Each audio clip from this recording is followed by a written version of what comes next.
amazing. Please help me welcome spoken word artist and author Taino Brigs. Thank you very much. Take it in. Turn it on. Turn it on. Thank you. All right. Thank you. Hello, sir. Hi. Is your mic pack on? It is, absolutely. Oh, it is. All right, absolutely. that's enough of I love that. the music. The music is awesome. Did you like that? I composed it myself. I dreamt of it last night. Oh, did you? It's awesome. Don't try to be funny. This is my show. I was thinking about it. Let's not be funny about this. Okay, so first of all, there's nothing like seeing you live, right? I mean, thank you. Have you guys very much. bought the book yet? Thank you. Okay, I can't solicit on the show, but I read the book, and reading it is nothing like watching you live. Do you want to hear how I sound reading it? Absolutely. Yeah. So this is what it sounds like in my head. Cash rules, no exception. Live hard or learn a lesson. Beware of that ass, you stressing. Can't nobody take me from this art / profession. Thank you very much. That's good. That's what I wanted. That's how I wanted it when I first wrote it. And so now you've written lyrics, poems, stories for a very long time. How do you decide? First of all, how many pieces would you say you have in your repertoire? Well, I've been writing a long time, including when I was 15, 16, just trying to write rhymes. So it's a lot. It's a lot. So how do you decide what actually makes the cut, what goes into the book? Well, what I first started to do was I wanted a poetry book, just straight pieces and poems that I had over the years. And I kind of thought I wanted to do something different. So I decided to start to put my process of what I've been going through and everything that's been affecting me as an artist. And I kind of started writing that. And then putting in pieces became a little easier because then I was focusing on what pieces fit that specific time in my life, whether or not they were written 20 years ago or recently or new or brand new. If they were a piece that fit into this section, I would put it in there. So that it became a lot easier once I focused on the book's main theme being about my growth as an artist. Yeah, so obviously Give My Regards is based on a piece. Mm-hmm. Why did you title it? I'm assuming this is the theme. Yeah, that's the absolute theme. The last piece that I did, I performed the medley, so the last piece I did was Give My Regards. And first, Give My Regards sounds like a gangster title to a book. It's cool, you know. Yeah. Also, it is my piece, but also it's sort of encapsulates how I am with people. I try to be polite, but in a very I guess I mean I grew up in the street, kind of. I wasn't really about that. In that sweater, I hope not. Yeah, kind of. I was, it was there, so I just liked it. But obviously, it takes a lot of vulnerability to put yourself out there. And now you self-published this book. Yes, I did. Which is great. Isn't that amazing? Yeah, I did.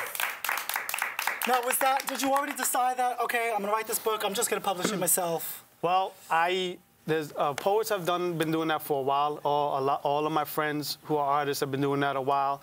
It's a website that I used, and I just sent them my stuff. Okay. And it didn't really cost me anything. And we'll see. Hopefully, other bigger publishers can pick it up and enjoy it.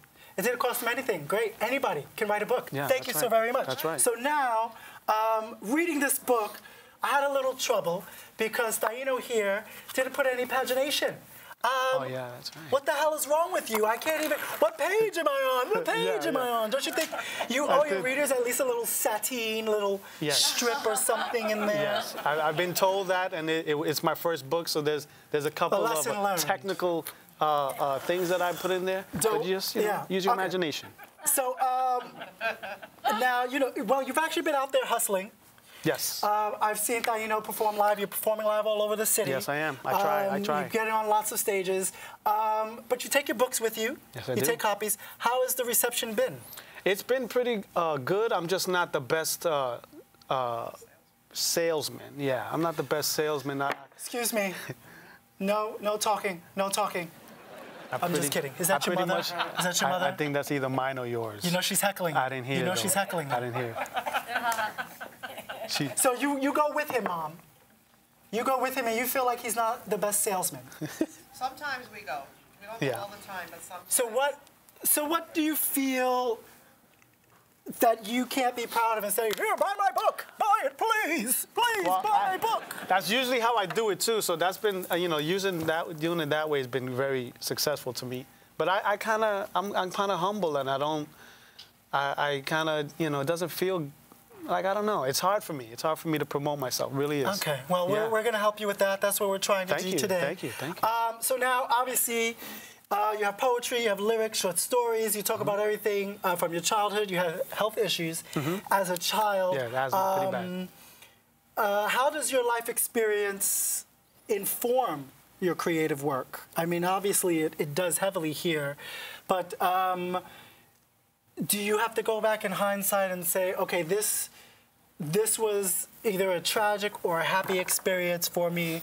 How do you then decide, oh, I'm going to articulate that into a piece? Or does it just happen one day? I'm not the type of artist who has an experience today, and then later on in the evening, I sit down and write about it. That's never been the way I write. And a lot of artists do that. That's just a different style. Yeah.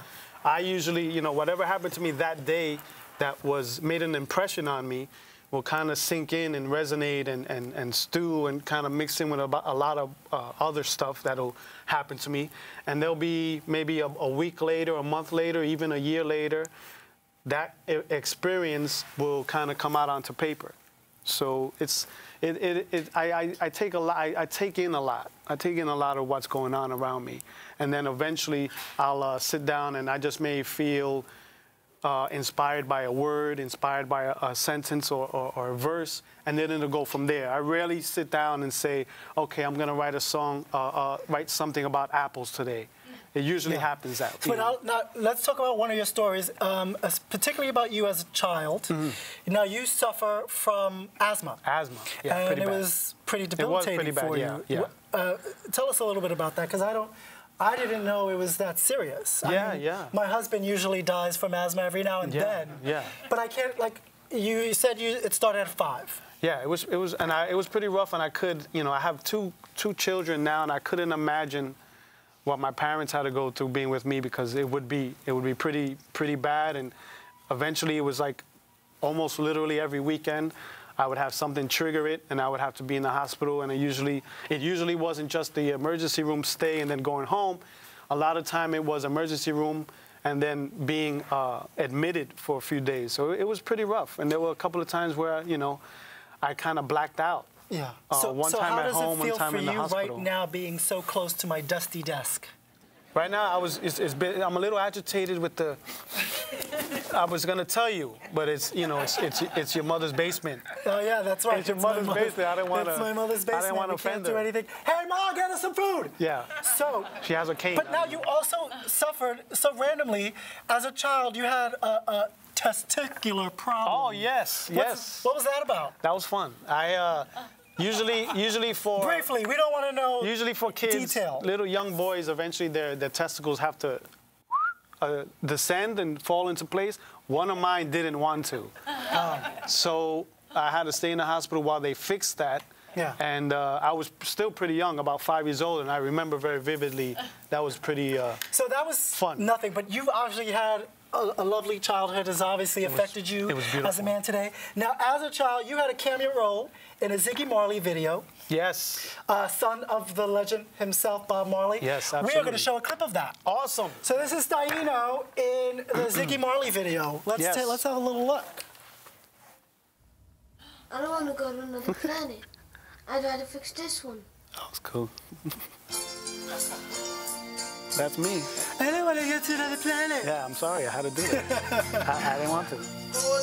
Now, was that your hand over there? Yeah, after that, I'm just shadows. So after that, it was just the beginning, After that, it's the song. A beautiful song, too, by the way.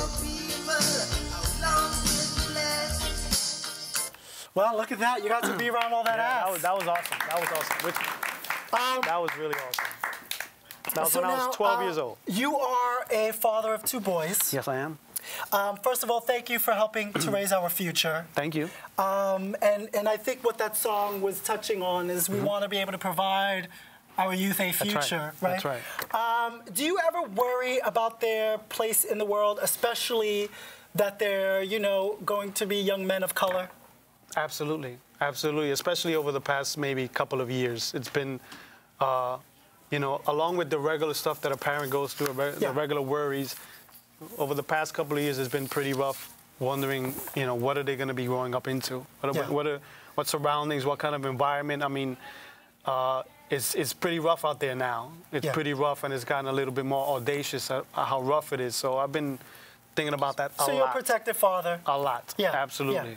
So we know what kind of artist and father you are.